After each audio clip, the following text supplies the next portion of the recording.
Pourquoi certaines blessures du passé me bloquent encore aujourd'hui? Bonjour et bienvenue. Tu as déjà eu cette impression étrange que, malgré tous les efforts que tu fais pour avancer, quelque chose en toi résiste encore? Tu as beau avoir lu, réfléchi, parlé, médité, tu ressens parfois ce blocage intérieur, comme une porte qui refuse de s'ouvrir. Et tu te demandes, pourquoi est-ce que je me sens encore bloqué par mon passé? Pourquoi certaines émotions me rattrapent toujours, même après tant d'années? Peut-être que tu t'es déjà dit, j'ai compris, j'ai pardonné, j'ai tourné la page. Mais il suffit d'une remarque, d'un silence, d'une situation familière, et soudain, tout remonte. La même douleur, la même peur, la même réaction. Tu sens que ce n'est pas logique, que ce n'est pas rationnel, mais tu n'arrives pas à l'empêcher. Et souvent, après coup, tu t'en veux. Tu te dis, pourquoi je réagis comme ça? Pourquoi je n'arrive pas à passer à autre chose? Ce que je veux te dire aujourd'hui, c'est que ce que tu ressens n'est pas une faiblesse. Ce n'est pas une erreur. C'est une mémoire. Une mémoire émotionnelle, souvent bien plus ancienne que tu ne l'imagines. Les blessures du passé ne disparaissent pas avec le temps. Elles s'impriment dans ton corps, dans ton système nerveux, dans ton cœur. Elles façonnent ta manière d'aimer, de faire confiance, de te protéger, de te relier. Et tant qu'elles ne sont pas pleinement reconnues, elles continuent de se manifester, sous des formes différentes, dans les relations, les choix, les émotions du quotidien. La vérité, c'est que ton esprit adulte a grandi, mais une partie de toi est restée bloquée à l'âge de la blessure. Cette partie, c'est souvent ton enfant intérieur. Cet enfant en toi qui, un jour, a ressenti une douleur si forte qu'il a dû se fermer pour survivre. Peut-être qu'il s'est senti rejeté. Peut-être qu'il a eu peur d'être abandonné. Peut-être qu'il a cru qu'il devait être parfait pour mériter l'amour. Ou qu'il a appris à se taire pour ne pas déranger. Et aujourd'hui encore, cet enfant blessé continue de vivre en toi. Il se manifeste à travers tes réactions émotionnelles, tes peurs, tes défenses. Il essaie, à sa manière, d'attirer ton attention, non pas pour te faire souffrir, mais pour être enfin entendu.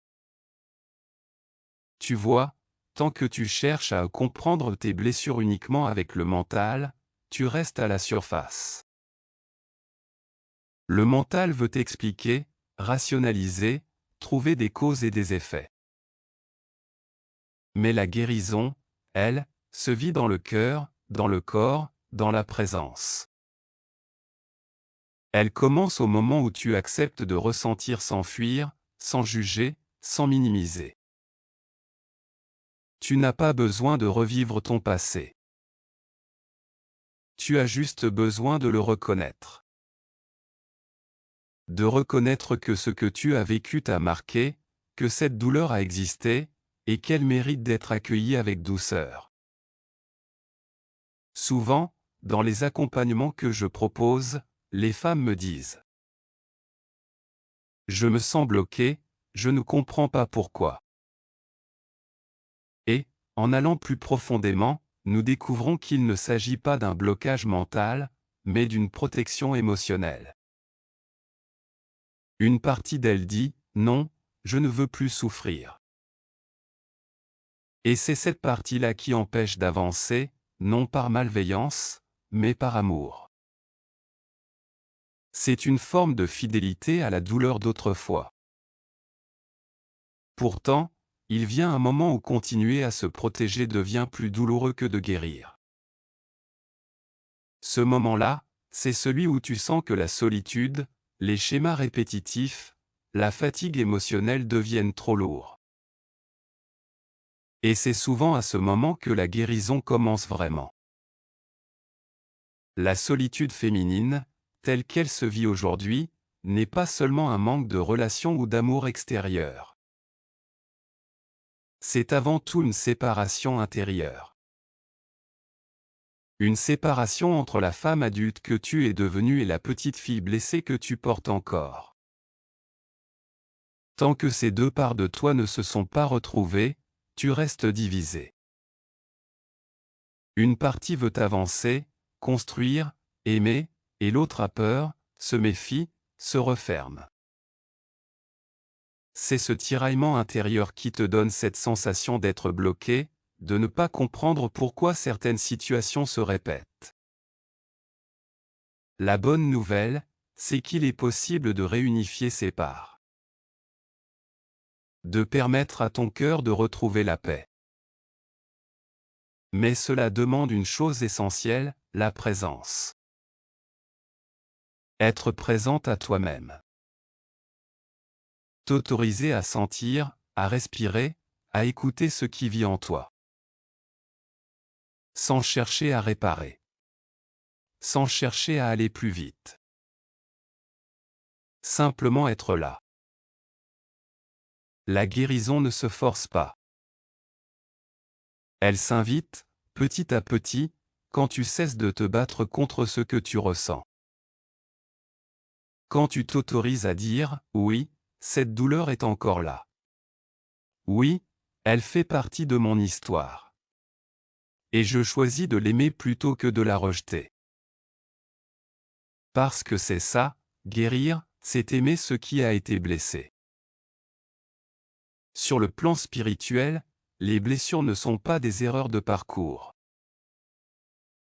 Elles sont des passages, des initiations, des invitations à grandir. Chaque blessure porte en elle une clé, un message, une sagesse cachée. La blessure d'abandon t'invite à revenir à toi, à ne plus dépendre de l'amour extérieur pour exister. La blessure de rejet t'apprend à t'aimer sans condition. La blessure de trahison t'invite à retrouver la confiance et l'intégrité. La blessure d'injustice t'amène à retrouver ton équilibre, ta dignité et ton pouvoir. Et la blessure d'humiliation t'ouvre à l'humilité du cœur et à la vraie compassion. Rien de ce que tu vis n'est inutile. Tout ce que tu traverses te ramène à une compréhension plus profonde de qui tu es. Et peut-être qu'aujourd'hui, si ces blessures refont surface, c'est parce que tu es enfin prête à les accueillir. Parce que ton cœur est assez solide, assez conscient, assez aimant pour les regarder en face. Tu n'as pas besoin d'être parfaite. Tu n'as pas besoin d'avoir tout compris. Tu as juste besoin d'être vrai. De dire à cette part de toi, je te vois. Je t'entends. Et je suis là pour toi. À ce moment-là, quelque chose change. Le corps se détend. Le cœur s'ouvre. Et la blessure, lentement, se transforme en sagesse. Ce processus demande du courage. Le courage de la tendresse, le courage de la vérité. Mais c'est le plus beau des chemins, parce qu'il te ramène à toi-même. Tu cesses de courir après ce que tu croyais devoir être. Tu redeviens entière, présente, ancrée. Et c'est là que la vie reprend sa fluidité. Ce que tu appelais le blocage devient alors un signal d'amour. Un appel à revenir à ton centre, à ton essence, à ta vérité. Alors je t'invite, après cette vidéo, à prendre un moment. Ferme les yeux. Respire. Et demande-toi simplement, quelle part de moi a besoin d'amour aujourd'hui? Ne cherche pas la réponse dans ta tête.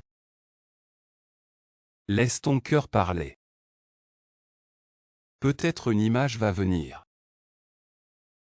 Peut-être un souvenir, une émotion, une sensation. Ne la repousse pas, accueille-la. Elle te montre le chemin. Souviens-toi, tu n'as pas à guérir seul. Tu n'as pas à porter tout cela sans soutien. Guérir, c'est aussi apprendre à recevoir. À t'ouvrir à une présence bienveillante, à un espace d'écoute, à une guidance. Et si tu sens que ce message résonne en toi, si tu es prête à comprendre et libérer ce qui te retient encore, alors je t'invite à me retrouver à travers le lien dans la description. Je t'accompagne dans ce voyage intérieur, à la rencontre de toi-même, pour transformer tes blessures en force, ta peur en confiance, ta solitude en présence. Merci d'avoir pris ce temps pour toi, d'avoir écouté ces mots avec ton cœur. Souviens-toi, ton passé ne te définit pas. Il te prépare. Et tout ce que tu as traversé contient déjà les graines de ta libération. Prends soin de toi. Prends soin de ton cœur, de ton histoire, de ton humanité. Parce que tu mérites de vivre libre, en paix, et profondément aligné avec la personne que tu es. À bientôt.